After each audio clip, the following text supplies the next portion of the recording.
What's up, Roadrunner fans? Welcome to our instant reaction to UTSA's 29-24 regular season ending loss to the Army Black Knights. And thankfully, we have another game, a bowl game, to do this recap. So it won't be the last you hear of us from the season. But I think it's kind of a fitting wrap to the season. Just felt very appropriate. Kind of lost for the Roadrunners. It was a hard fought game. Yeah, hard fought game. Unfortunately, that is so well and eloquently put, a fitting demise for a season finale. It's another immense letdown. A hard one in the season too, because the way that it echoes previous conference losses to Rice and to Tulsa. Again, it felt like UTSA was a more talented team than their opponent, better athletes, but they made more mistakes than their opponent.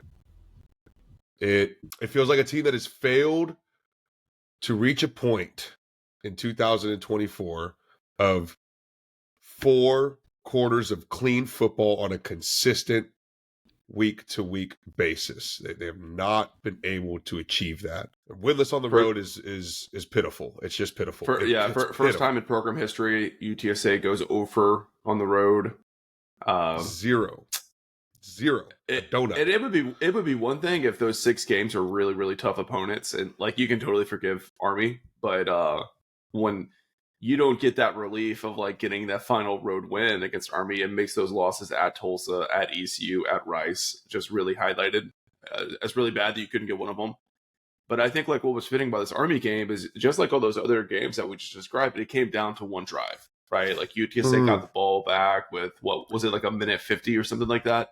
Yes. Plenty of time to slowly march down the field. They had one timeout left, and they were really taking a lot of yardage against the Black Knights. Obviously their possessions were limited, but I have no doubt Frank Harris would have won the game on that final drive if he was the quarterback for UTSA yesterday, right?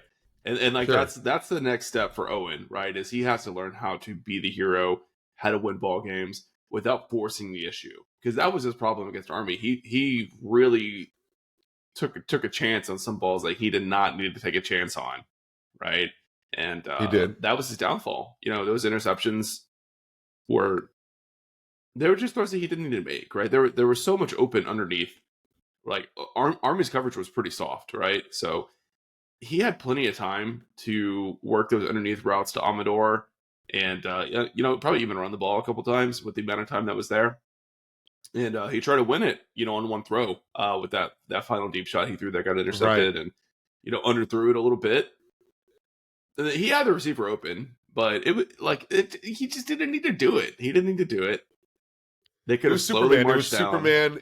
It was a hero. Yeah. It was a hero type of play, a superhero type of play, trying to win the game. We saw him do that a couple of times throughout the game, and it's not something that we had seen him do really all that much prior throughout this entire season.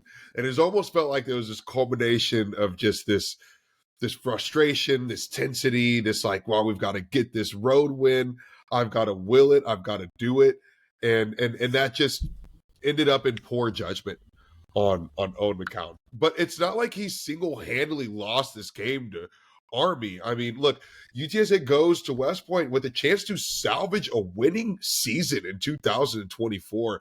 You're guaranteed a winning season finish if you win this game, right? You go 7-5, and even with a bowl loss, you still win 7-6. Now you go in there, and behind Owen's 3 turnovers, there's also 2 potential touchdown drives that are squandered by way of drops from the wide receivers. I mean, they're in the bare hands, wide open. There's horrendous clock management from UTSA's coaching staff in the final minute of the first half, in which UTSA gets a fumble recovery over Army and has a chance to go into the locker room with a lead and then start the second half with the possession. Instead, we fumble the ball ourselves and end up almost giving up points to Army. There's a boneheaded 4th down attempt from our own 16-yard line. Our own 16-yard line. Up, by the way, up on the scoreboard, 1 point. to start the fourth quarter, and it's a turnover on downs. And easy points for Army, an easy touchdown for Army, who's only 16 yards, and like it there. So again, we just see, and like you say, Jared, not sticking to the offensive game plan on the quick routes that were working, whether that was Owen McCown or from the sideline. There's a laundry list again of things that the Roadrunners did to keep themselves from winning, to get in their own way against Army. This should be a 9-win ball club because it's the same exact manner in which we saw us lose to Rice, lose to Tulsa. It's both road games, all 3 road games. It's just unforgivable stuff. I mean, how have we failed to not reckon with these issues through the course of 12 games?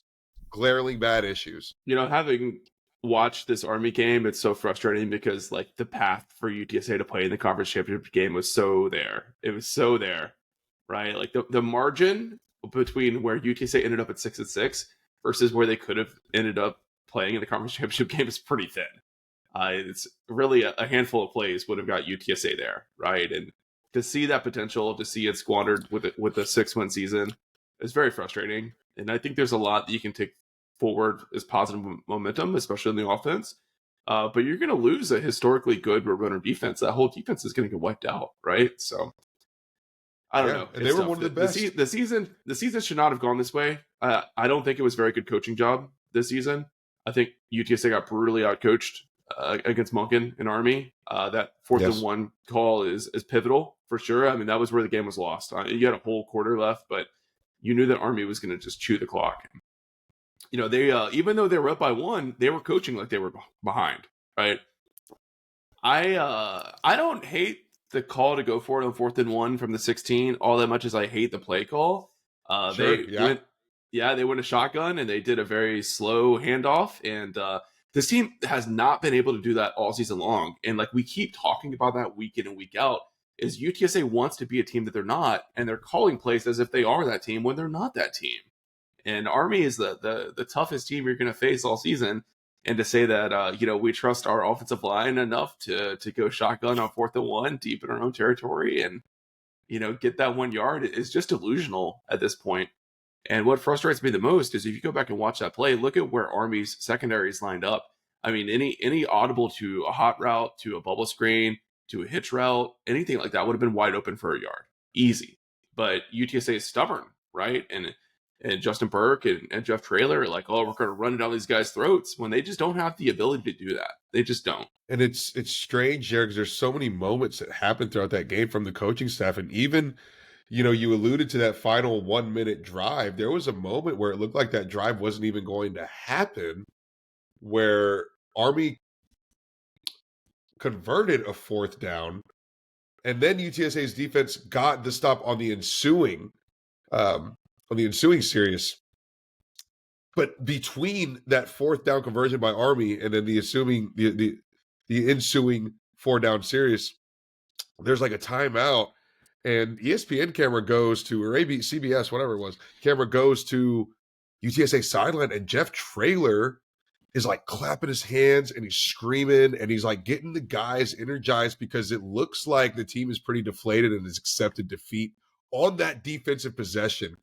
And he's like, give me one more stop kind of rally cry that occurs. And then they end up getting the stop. And you do see him sort of like will this energy live on camera back into his players on the sideline. And it was kind of like this amazing thing. I was like, oh my gosh, like triangle, baby. Like there's like this moment that we get to stop and like I'm feeling the juice. And Jeff Traylor does look like he kind of like revives this sort of dying spirit that we had. And it was like this real crazy polarity of like, the culture being there that they do like play and care and love for each other, but then the consistency of the same mistakes that we've had all year that we can't get out of our own way on. And like, Traylor's had these moments of lapses in judgment that have led to, UTSA not being put in the best position to win over the years. We all hark back to the what was it, illegal formation penalty on a 4th down stop against U of H.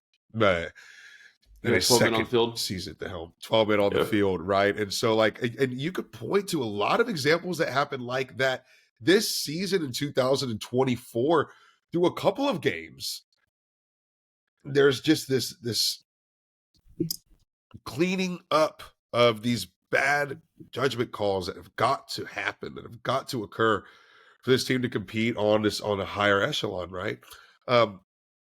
Look, I think despite Owen McCown's poor play, UTSA still should have won this game. And Owen McCown, maybe so he did have his worst game of the season, and maybe his worst game as a road runner so far, but it really shouldn't take away from how incredible he's been as a quarterback all season long. It's just a really, really poor way to see this Roadrunners team finish the season. They just can't put it together. So it shows to show we're very, very far away from where we need to be, Jared, on a maturity standpoint, I suppose. And I think it also points to some glaring issues on the sideline that have got to be addressed this offseason. The fact that they keep targeting Willie McCoy on these very critical plays is driving me nuts. The guy can't catch the ball. He's not dependable. It's brutal. The wide receiver room has to get drastically better next year for UTSA to have any chance of having a better season this year than they did in 2024. Owen, the fact that the guys can't catch the football, I mean, you just can't win, man. You can't. Through 12 games, still can't catch the football, and it's the same guys. His drop passes, they're egregious. If Owen has a better wide receiver room, he's arguably best quarterback in the American Athletic Conference. Yeah. He's got to have more dependable targets in his wide receiver options, not just his tight ends. The most sure hands on the field are at the tight end position. It's crazy. Yep. David Amador was great, though. Super dependable. As always, great route runner, great after the catch. He had another huge game. That's a huge focal point of the offense. Yeah, and then we saw Devin McEwen come back unexpectedly. He had a pretty good game as well. I think he had 85 yards on 3 catches or something like that. And it's damn, that's what this offense should have been. Was McEwen and Amador leading the way, but past those two guys, man, that position was miserable this year, and I'm not going to care at all if that whole unit just gets completely wiped and. You keep Amador, keep McEwen, the rest of those guys. I'm ready for a fresh slate, fresh start. Got to clean it. Got to clean house on the wide receiver unit. Yeah, I wouldn't disagree with you there, Jared. And then how about Brandon High? 3.8 yards per carry, 16 carries for 61 yards is really a tank against Army. Mm-hmm. Gosh, a guy that we've kind of been calling to see the ball more all season long. All of a sudden, in the season finale, he gets all these carries. Yeah, I think he got healthy, right? He had that rib injury that he was dealing with, so I think that's probably the main thing there. Kevorian Barnes, healthy scratch, I think. You think he's done at UTSA? He might be done. Might be the case. Yeah, 0 snaps. Yeah, Bryson Donnell got 2 carries over Barnes, so wow, writing on the wall perhaps, which is it's a real bummer to see if that is the end of the road for Kevorian at UTSA, because he had some great moments here, great teammate, single-digit guy. But, it's a results-based business, as they always say, and he just wasn't producing. I thought High had a great game. He's, he just gets those extra yardage that you're not getting from the other backs. So it was great to see him step up with Robert Henry unavailable, and, he's probably going to be RB1 for UTSA next year. I think everyone's going to feel very comfortable with that. I think that unit's going to be in really good shape as well. So hope to see Henry back for the bowl game and have a nice 1-2 punch with him and High. Yeah. And I think, you just got to give all credit to UTSA defense. Played just an unbelievable game. Yeah. Really limited Army's capability and what they were able to do. It's a team that was routinely putting up, 33, 34 points per game. And they're held to, I think 13, 16 points up through the fourth quarter until they finally kind of turn it on. And through 40 minutes of Army possession, that's going to happen. Your defense is going to get worn out. But they put UTSA's offense in every single position to get up multiple scores and build themselves 100%. A lead, a cushiony lead, and go and get this W. So it just tremendous shout out. And Cyrus Tuma with a career day, 12 tackles. I think he set a program record as well. Or what was it? What was it? 104 tackles for loss to break the school's single season record of 99 last season. Cyrus Tuma. That's awesome. I thought you were going to say like Cyrus had the most number of tackles for a quarterback in a game or something like that, which would be very believable. I don't know if they track that or not. But All honestly, over the like you look at the backfield. defense, and the big plays they gave up were great plays by Army. I mean, I'm going through my rewatch right now. I just started the Right. second quarter, but like that first touchdown they threw, where they had Terrell Robinson, delayed release from the wingback position on a crossing route from a wide receiver motion. Like that's tough, dude. That's just It's tough just to nasty. cover. It's just Yeah, nasty. Yeah. Yeah. yep. And then they had And Bryson Daly, yeah, so hard good. to bring down a lot. Yeah. I mean, it's so Yep. good. Yeah. It was. Third and 13 conversion. They had like their one receiver. I forgot his name. Reynolds, I think it might be. Anyways, he ran like a triple move route on that one, and Cyrus Dumas was in single coverage against him, and actually had pretty good coverage right there on the sideline. He was right there. Yeah. Bryson Yep. Daly buys time in the pocket with his feet. There was a back shoulder pass, right there on the sideline to his receiver. It's like, what can he do? Like if you put another guy in coverage over him, you're just going to give so much space in the run game for Army. So I thought UTSA's defense played extremely well. They kept that sack and turnover streak going, and it was really cool to see. They went to like a kind of a 5 lineman sort of look. So they had like Triplett out there alongside like Vic Shaw, Cam Cooper, and it was awesome to see Cooper and Shaw continue to develop. We have seen while this staff has been at UTSA, they just like develop these guys, and you see them over the course of the season kind of grow into bigger and bigger roles. So, Cooper and Shaw pretty much played like starter level minutes against Army, against a triple option defense. And like I said, I'm still going through my rewatch right now, but those guys seem to have played great against a very explosive offense that requires a lot of discipline. So to see the coaching on the defensive side build those guys up is super cool to see. And exciting to see them, looking to be ready to move into to a bigger spotlight next year. Yeah. Yeah. Definitely so. Definitely so. The potential is here. I mean, the talent, I think it was Hobby who had a tweet that it's not a talent issue at UTSA. It's certainly not. The talent is there. The guys look good, except for minus the wide receiver position. What we were just referring to probably needs some significant change. Yeah, but I think. But even that though, I mean, don't you think that like we should have seen a lot more from Jamel Hardy over the span of the season? Don't you think we should have seen a lot more from Guyton over the span of the season? Yeah, And sure. those guys didn't develop this season the way that some of those defensive players have, or the tight ends have, or Ben Rios on the offensive line has. So that's very frustrating. And it's easy to say, oh, we'll just go in the portal and we'll get a guy that can make the play or whatever. But I'm very underwhelmed with how those young receivers have developed. Obviously, with the exception of Ahmed. Another thing that's very disappointing: UTSA playing its cleanest penalty game of the year. Just 3 penalties against Army. It actually ties their season high. Their other 3 penalty game was against University of Texas. So what's up with the best opponents on the schedule getting our best football? All of a sudden we play clean as hell and don't make penalized mistakes whenever we play. I don't know. Very, very interesting bit of information I discovered there, Jared. But by landslide.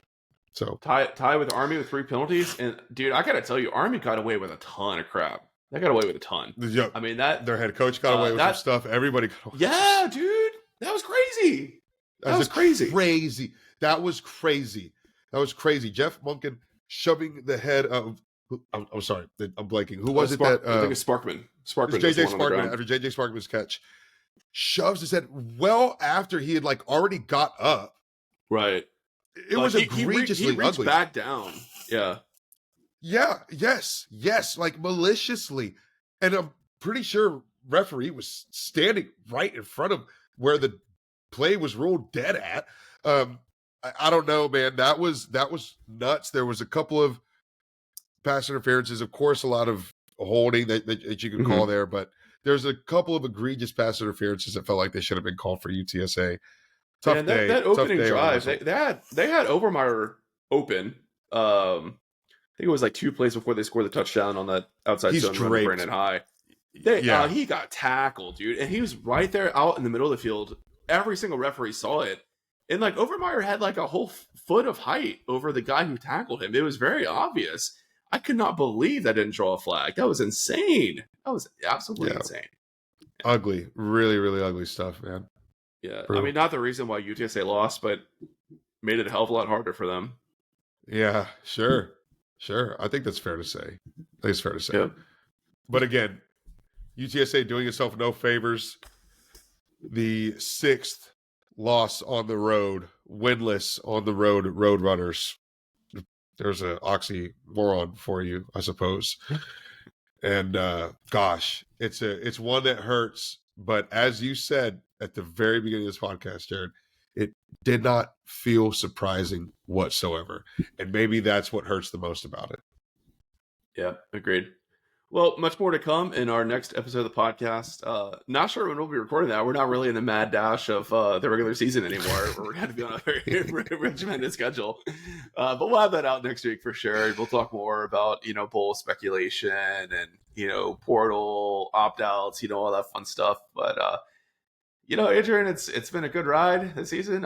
It's always an honor to go alongside you down this path. And looking forward to one more game and seeing how the offseason turns out for the Roadrunners. So thank you guys all for listening. People seem to really enjoy these instant reactions this season. So thank you guys for tuning in. And we'll see you back later this week.